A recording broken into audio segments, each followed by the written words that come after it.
Welcome to Off Topic with Mike and JD. I'm still JD. And I'm still Mike. And welcome to the show. So today, we're going to talk about Hamilton. So, something that people never want to stop talking about, including me. Everybody has a feeling about it, whether they love it, they hate it, they don't get why it's such a big deal, they completely understand why it's a big deal. Everybody's got a feeling. Don't you agree, Mike? Oh, definitely. I mean, everybody has strong opinions about everything these days. That is true. But, so now, I think first we'll talk about how we were first exposed to Hamilton. That's a good idea. Me growing up, I was lucky enough to be able to see it. My family and I would see at least one show a year, often more. So I always saw Broadway shows. So I first saw In the Heights, Lin-Manuel's first masterpiece, and I loved it, and great show. And then I hear he's doing another show. This not Hamilton. He was actually doing encore productions of Tick Tick Boom. Now this actually was in between the workshop of Hamilton and the Broadway of Hamilton, or off Broadway. I forget. It was at some point in the middle of production of Hamilton. The point is, I hadn't even heard of Hamilton. I just heard he was doing this show. So I go to see it. That's when I read in the bio, I first read that, oh, he's working on Hamilton. And so is another cast member, Leslie Odom Jr., as most people know, Aaron Burr. Right. So, but so yeah, so then that's when I first hear about it. I'm like, Hamilton. I didn't even make the connection that was Alexander Hamilton right away. So I'm like, oh, that's an interesting thing, but I like Lynn. I'll probably eventually see it. And so then, all of a sudden, Hamilton blows up. But see, I have a thing. I don't like to listen to the soundtrack of shows before I see the show. And at the time, I'm like, well, I see all the shows. I'll see this eventually. I didn't realize how hard it would be to actually see Hamilton on Broadway. So eventually I caved. I'm like, okay, this is just too much of a thing to wait to hear the soundtrack of. So then I listened to the soundtrack, absolutely fall in love with it. And I'm not a fan of rap, but I just love it. Eventually I did manage to see it on Broadway, and again loved it. And of course, like most of the people, I saw it on Disney Plus multiple times, and again, loved it. Just loved it. I loved it every step of the way. Definitely. So what's your personal, what was your first exposure to the show, Mike? Well, I almost am coming at it from a complete opposite to your perspective. I am not really a big theater person. Like, I enjoy most of the Broadway shows I've seen, but I don't follow Broadway. I don't go see regular Broadway shows. I've seen like a total of 8 or so in my life. I strongly dislike rap. History was my worst subject in school. So when somebody told me, oh, hey, there's a Broadway show combining rap and a historical founding father, I'm like, hard pass. But, you know, everyone kept telling me, oh, it's so good. Like, even if you don't like rap, you might like it. You should totally, like, listen to it, etc., etc. So, around 2016, I was super late to the Hamilton party. Around 2016, I was sitting down to do my math homework for my first assignment in grad school. And I was like, all right, I need to, like, throw on some music in the background because I like to listen to music while I work. But I'm like, it needs to be something, like, that I don't care about at all. Like, it just needs to be like something just in the background to have noise while I work. So I'm like, all right, everyone keeps telling me to listen to this Hamilton thing. It'll probably won't like it, but like, whatever. I'm doing my math homework. This is very low stakes. So I throw on a copy of, you know, the soundtrack while I'm, like, you know, doing calculations, and then, like, I progressively get, like, less and less focused on my math homework and more, like, sucked into this story. And then by the end of it, I literally had to throw the paper away because I was actually crying on my math homework. and so I didn't get anything done. I just had a soggy wet tissue with some formulas on it. But from then on, I was like absolutely in love with the music. I was humming it, I was singing it, and like I just couldn't get it out of my head. So I like that night I ordered the soundtrack and I just listened to it like nonstop. It was just in my car CD player for like a year straight. Every time I commuted to work, and then then eventually Kim as a gift to me bought us tickets to see it on Broadway. So then I finally got to see it on Broadway, and it was definitely worth the hype. It was even better live than the recording. Although I didn't get to see it with the original cast, obviously, until the Disney Plus until neither. Disney Plus came out, and then that was also glorious. Yeah. Like they said, like I love seeing the stage show, but I saw the understudies for both Hamilton and Burr. So like I said, I love the show. I was a little disappointed in their performances. Like it was definitely a totally different thing seeing the original cast perform it, and where everyone, it was just phenomenal. Like I mean Anthony Ramos, he had such a small part. Like when you have someone that talented in your small parts, that just shows how strong your cast is. Yeah, it's true. I felt like there were certain roles I definitely like missed more than others. Like, but I definitely felt like, even though I didn't see the original cast, I liked what everybody brought to the table. I always felt like when I listened to the soundtrack / saw the cast recording on Disney Plus, I always felt like Lin kind of sold me on the like old, distinguished, cranky Hamilton, but I never really kind of vibed with him as the young, teenage, rebel, heartthrob version of Hamilton.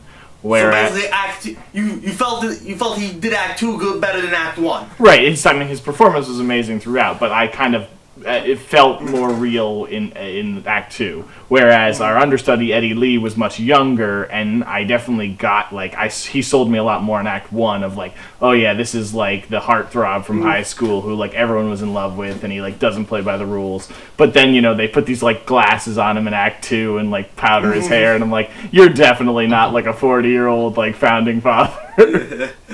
Well, what's the funny thing about the glasses, because that's just a small Easter egg, that he had to make sure, to wear the glasses only sometimes, so then it's a thing that... Right, it wouldn't pay off. He was wearing your glasses. Yeah. Which is a true fact. He was wearing the glasses. And it wouldn't pay off, the guy's always wearing his glasses. Or also, wait, what, he wears glasses now? Like, it only works because he only wore them some of the times. It's true.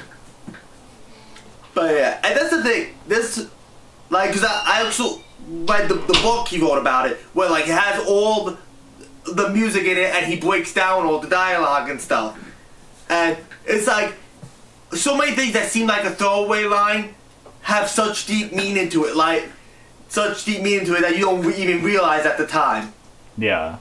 Well, that's one of the things I love about like film and theater and all this types of art is like, there's all this like deep lore and backstory that you'll never see. Like, for every movie, like, a director might have like this background character that like in their mind they have all this like rich lore and history that like is not, no one's gonna know it but the director. Yeah, which played off that actually, there's one of the ensemble members known as the Bullet, she's like one of the most prominently featured ensemble members. And if you pay attention, she actually becomes like a symbol of death throughout the show, because like during the final duels she follows like the bullet that hits Hamilton. But before that, she flirts with Philip Hamilton right before he dies. So he's flirted with that. She's the one who tells the king that John Adams became president, signaling the death of his political career that happened after he became president. And like there's just at a point where she's always around death, and it's something that that Lin, like, he had this all planned out, but most people don't pick up on, like you said. It's Right. just she's just another ensemble member to most people. Right, exactly. And that was something that, like, people told me about, like, to look for afterwards on, like, rewatching. But, like, it's definitely not something that, like, I would have thought about, like, you know, originally seeing it. Although sometimes people go the opposite route where they, like, read too much into things that aren't actually intentional. But this is definitely not that. This is definitely a case you of, mean you mean every high school English teacher? Yeah, exactly. No, yeah. I'm sure They definitely do that. future generations studying Hamilton will find something that Lin never intended. Yeah, no, yeah, that's definitely true. But there is a lot of things that he didn't intend in it, and Yeah. so Well, like you said, that's why it's so fun to read those like behind the scenes books, so you can kind of get a sense of like what was going on in his head during each like when he wrote each song. Like he wrote like the breakup song on his honeymoon and fun things. You can learn like fun things like that. Yeah. And like how he got the idea for "You'll Be Back," right? Remind me. So he was talking to actor Hugh Laurie about this. He's like, yeah, I'm writing a musical about the American Revolution. And Hugh Laurie's just like, oh, you'll be back. And he's like, and that's just like, oh, that's a great song idea. That's funny. Yeah. Well, I think it's funny, like, listening to Lin in interviews about, like, why he even included the King George character at all. Because, like, it really is just, like, a total aside from everything that's happening in the actual revolution. Like, you could take the king out and not really change the show. I mean, I like that the king is there, but he's completely irrelevant for the most part. Right, exactly. Like, King George's numbers are, like, my favorite, like, fun songs of the musical. And, like, he's, like, so many people's, like, favorite part. But also super, not central to the plot of what's happening. Like I said, you can easily cut out that entire part and, like, nothing's incomplete. But it's like still, just a fun thing he decided to add. And then of course there's the thing that everybody always talks about, the colorblind casting. Yeah. Which I definitely see. I feel that doesn't work as much if it was a movie. I feel it works well because it's a stage show. Like there's a lot more of that suspension of disbelief there. Like it's not like it's a musical for crying out loud. It's not going for heavy realism. Like it's honestly, like it's one of those things. Like I always feel like with any kind of musical that's like not playing it straight. In terms of like if you see movies like Amadeus or you see movies that are like take place like Shakespeare in Love, like a lot of movies don't play it straight in terms of like the people weren't actually like this, they're like embellishing it for dramatic effect. So you're already in this like realm of unreality. The only time like the colorblind casting like took me out of it at all is it does kind of make it confusing to be like which characters were actually people of color in actual like history versus not. Because I'll give you a hint about Hamilton. None of them. It's a sad story. The character who's fighting to be in the all black battalion, Lawrence. Oh, he was white. He was very a very open minded white person. Like he was, extremely like open-minded. Oh, slavery is wrong, which, of course, now seems like no duh. But back then, that was a very progressive stance to have. So, but he was white. Like I said,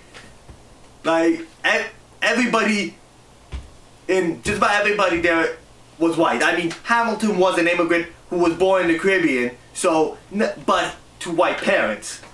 Right. So, like I said, every main character in Hamilton was pretty much white.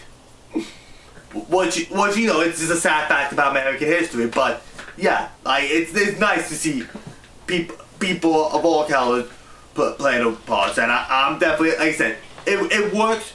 Like you said, when you're something that like okay, we're already suspending disbelief.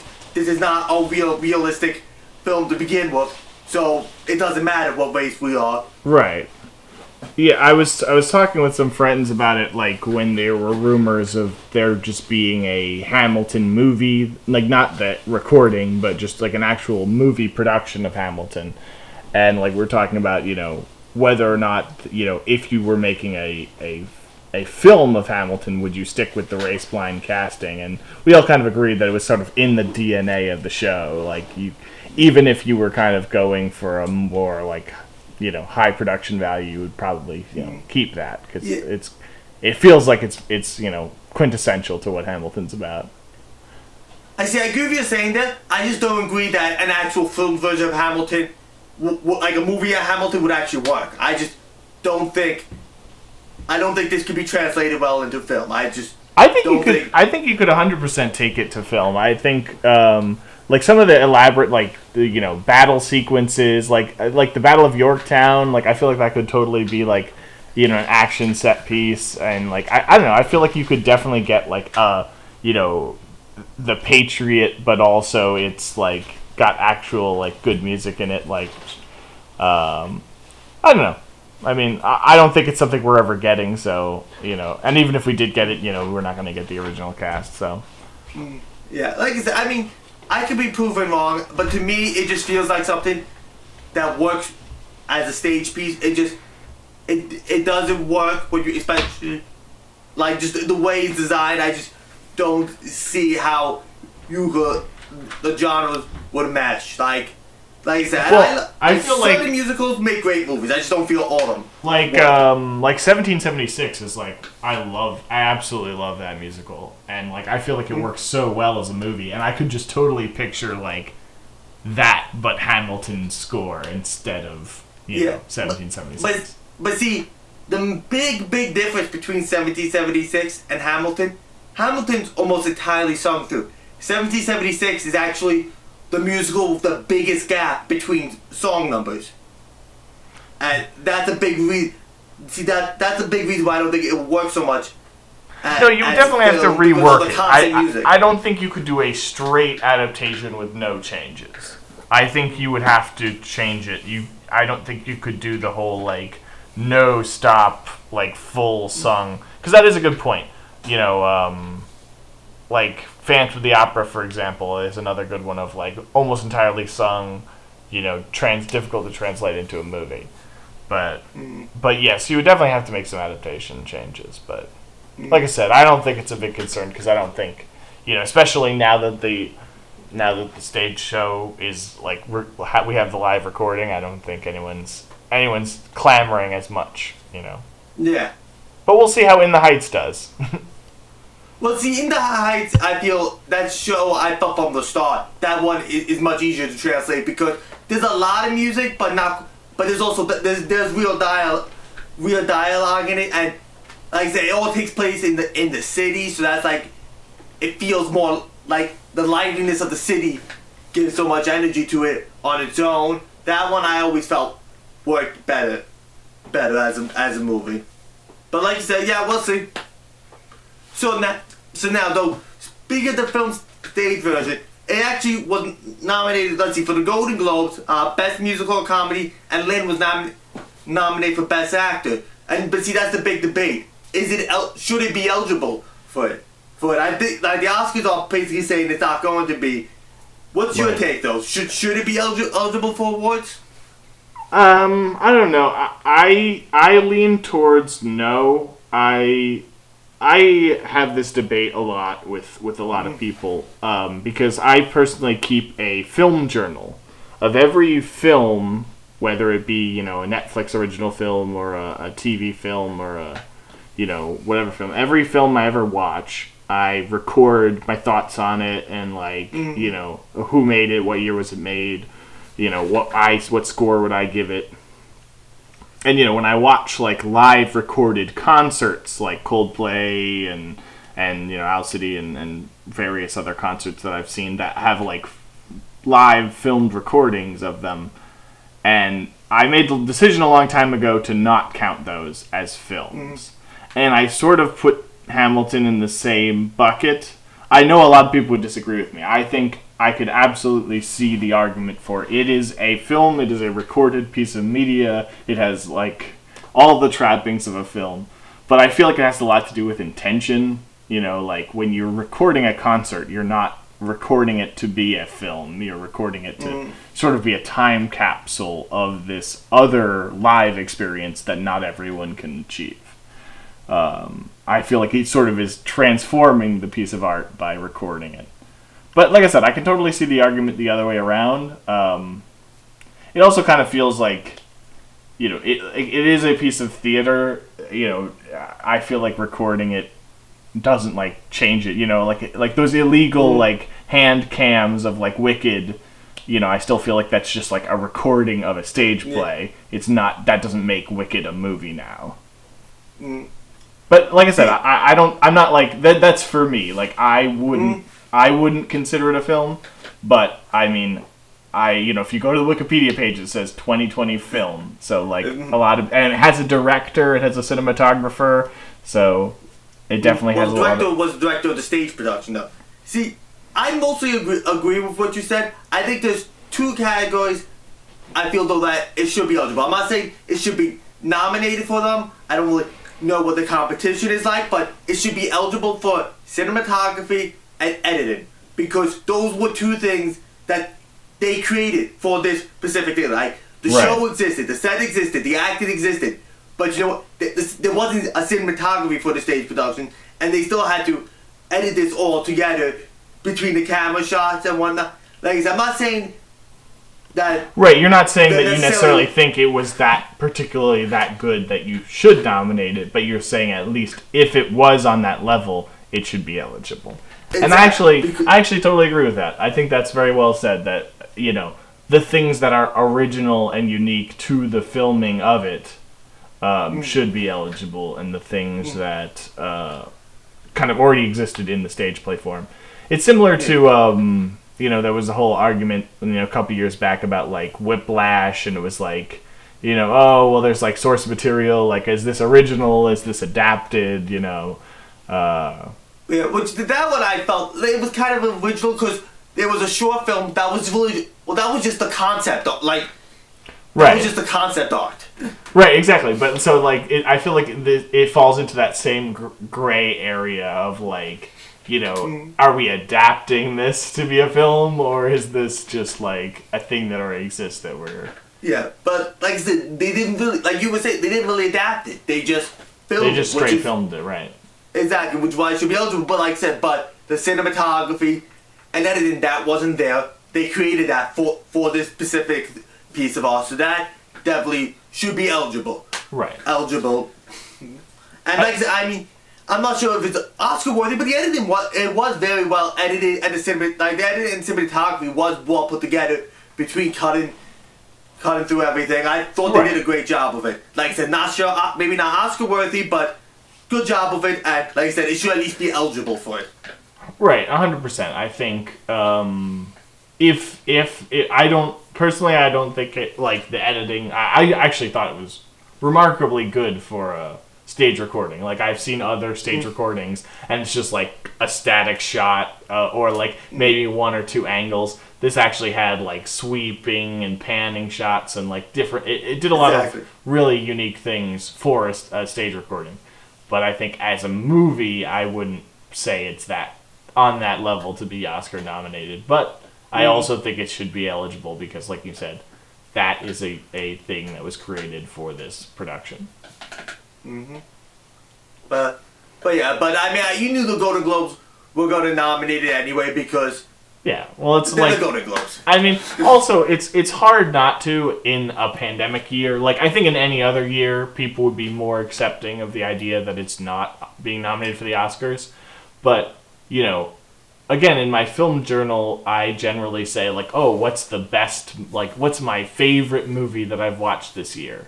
And for a long time this year, I struggled not to just write Hamilton because it was the only thing that I watched that wasn't like a schlocky TV movie for a while, you know. So it's like a movie that was really like a big highlight in an otherwise pretty dry year. So I can definitely see why people would want to capitalize on that. But I'm not worried. Lin will get his complete his EGOT and get his Oscars. Oh, yeah. At some point, regardless. But you know what, though? It's a question. Who's going to... Leslie Odom Jr. actually has a good chance of beating him to it, because between his role in One Night in Miami and the song he wrote for it, he's going to almost certainly win at least one of the two between supporting actor original song, if not both. And that will put him just an Emmy away from the EGOT. Right. Well, we'll see. Like I said, I don't know. The pandemic pushed back In the Heights. I definitely thought In the Heights had a good chance to get an Oscar for Lin. Yeah, but it's gonna be like you said. Isn't that inevitable that he's gonna do it eventually? It's just a question of when, though. Right. Exactly. Alright, I think I covered everything I wanted to cover. What about you? Yeah, I mean, I think, go watch Hamilton is the moral of the story if you are like one of the two people on Earth who haven't yet. Yes, the two people on Earth are also the two people who haven't seen Hamilton, also the two people who watch our podcast, actually. Plot twist. So, yes, you two peoples, go see it. Alright, I'm still JD. And I'm still Mike. This was Off Topic. Have a good night, good morning, good whatever time of the day it is.